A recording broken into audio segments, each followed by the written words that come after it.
אכילה. כמה? כל העניין של האכילה זה מילימטר של הבליעה של בית הגרון. רבותיי, עשיו בעל תאווה הגדול היה. שוחד מעבר אותו, הוא רואה פה אוכל מול העיניים, הוא כבר לא רואה כלום. אני אגיד דבר, לפני כ-37 שנים בערך.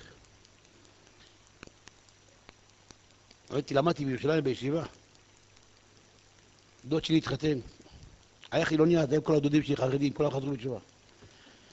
טוב, באתי מירושלים תל אביב לחתונה, לחופה להגיד מזל טוב וללכת. הגיע לחופה, מזל טוב, יצאתי, עמדתי מחוץ לאולם, ככה מול הדלת, דיברתי עם בן דוד, ככה מוסר, עניין אמונה. דיברנו הרבה זמן, פתאום באמצע נחבאו האורות באולם. חשבתי קצר, פתאום אני רואה אורות אדומים צהובים על הקירות. אמרתי לו, מה קרה? גידם התחיל לעבוד. היה דבר כזה, מנורה אדום בתקרה, בזה, שעם כל הצהוב האדום מסתובבת. אמרתי לו, מה קרה? גידם התחיל לעבוד? אמרתי לו, מביאים בשר. אוי.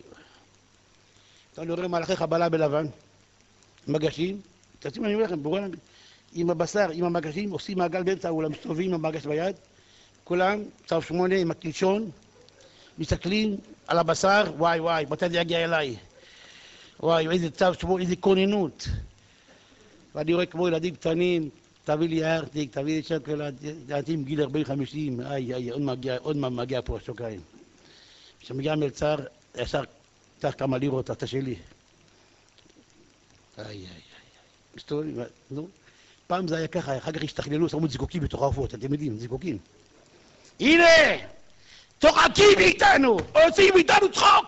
אנחנו אפס! מביאים לך עוף, כמו שילד בדו ארטיק. מביאים לך ארטיק, מביאים לך שוקולד. הנה זיקוקים, תראה, לפי הזיקוק תדע איפה העוף. הנה, מביאים לך עוף, הנה, אתה תאכל? רבותיי, עשיו! זה עשיו! זה בעל תאווה! לי יביאו עוף עם זיקוק? אני אסתכל על העוף הזה?